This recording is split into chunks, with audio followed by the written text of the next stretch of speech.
Next, we will have Ignacio Canto, who is Vice President Treasurer of the Government Development Bank, for a swap portfolio update. Ignacio.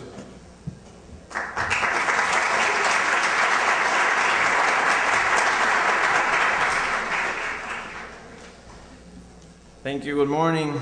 As you may be all keenly aware, during 2005 until 2007, most of you bankers and lawyers and municipalities were busy ramping up swap portfolios in order to try to fend off the pressure of rising rates. And we were not an exception to that rule, and we have a seemingly large notional amount in swaps, and we will go over them and how we have been actively seeking to downsize the portfolio and improving the overall risk profile as a consequence of our active risk management strategy.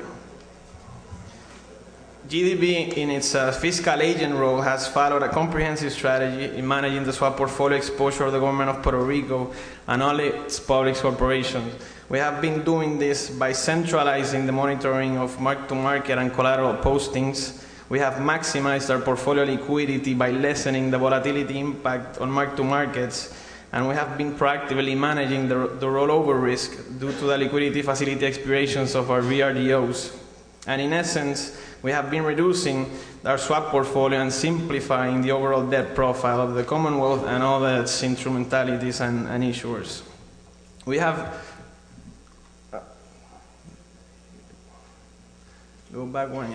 We have reduced our notional exposure by the amount of $2.1 billion.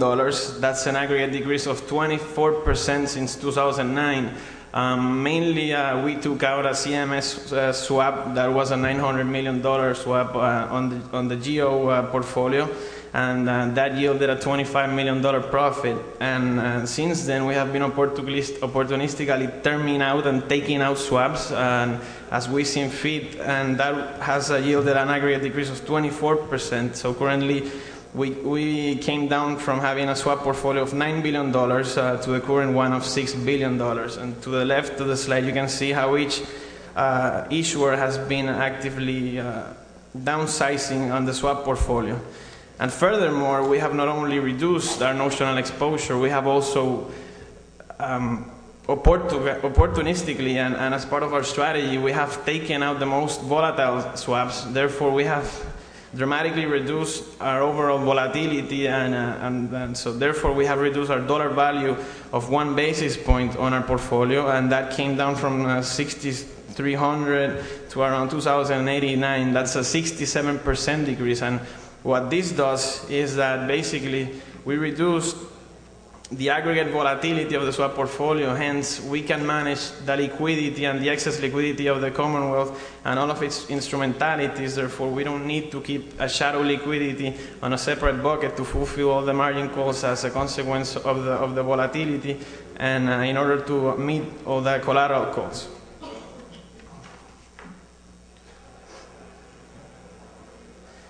Our swap portfolio composition is mainly due to the synthetic fixing of all the variable rate debt obligations that we have. That's 37% of our exposure, and that's the LIBOR fixed for floating swaps. Then we have another 44.6% on LIBOR SIFMA basis swaps, and these swaps have been performing extremely well for us on a cash accruing basis.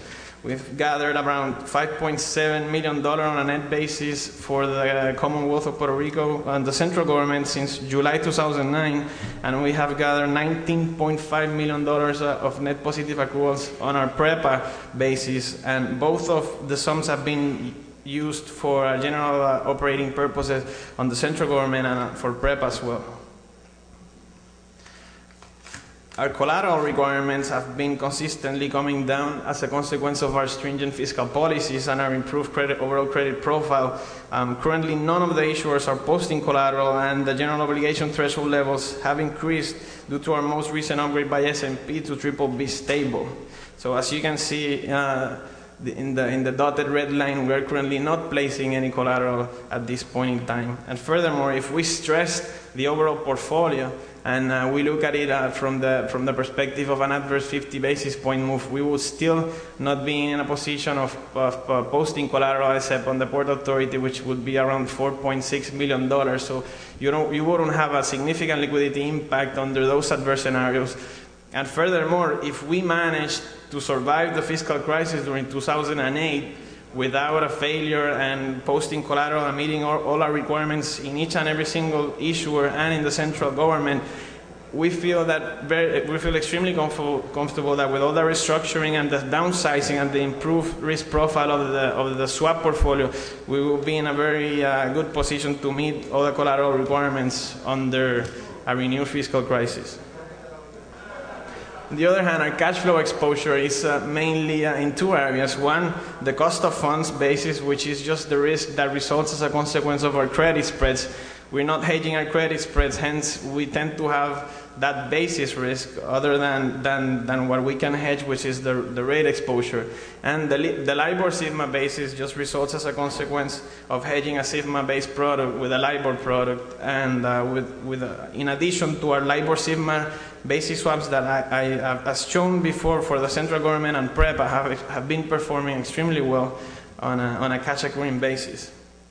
This is our aggregate exposure based on the cash flows, and as you can see, most of it's being taken on the LIBOR Sigma basis, and this has recently increased a slight amount due to our VRDO restructuring transactions, whereas we changed the mode from paying LIBOR to paying Sigma, thus adding a little bit more of LIBOR Sigma basis. But like I said before, we feel extremely comfortable with this risk, and as shown before, the LIBOR Sigma trade has been performing extremely well for us, although its sheer magnitude is it's large, it's a shocking number, but we have been proactively managing that exposure, and the result of our net accruals has been extremely good.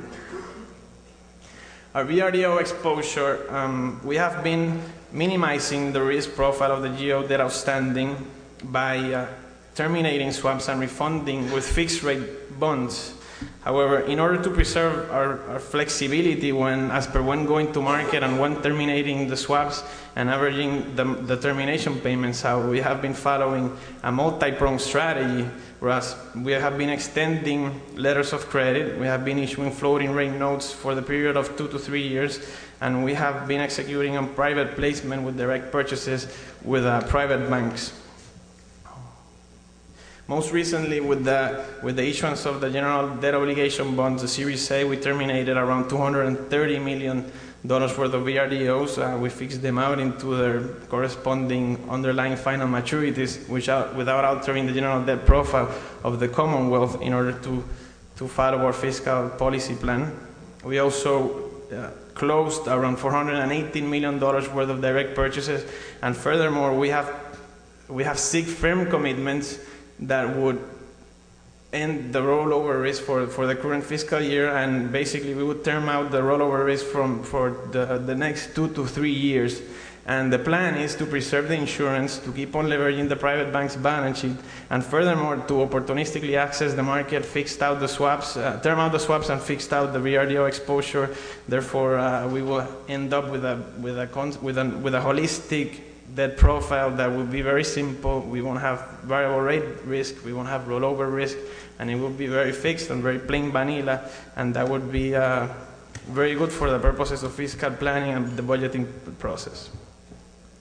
So to conclude, finally, we continue to deliver on our commitment with investors to improve our core risk profile, and to do this we have established a centralized monitoring system that allows us to mitigate and withstand unforeseen adverse interest rate shocks. We have restructured the swap portfolio, thus achieving a more balanced risk profile. We have effectively managed our geo rollover risk, therefore avoiding higher interest rates and accelerated amortization schedules set forth in the expiring liquidity facilities. And furthermore, we have improved our reporting granularity by adding a more comprehensive snapshot of the swap portfolio in the Commonwealth report. So this basically shows that even though we were not an exception to the rule of building huge swap portfolios, we have proactively managed the risk. We are monitoring on a daily basis on a centralized unit at the GDP, and we feel comfortable we were going to keep on downsizing our risk profile and improving the overall debt profile for the Commonwealth and for all the issuers. Thank you.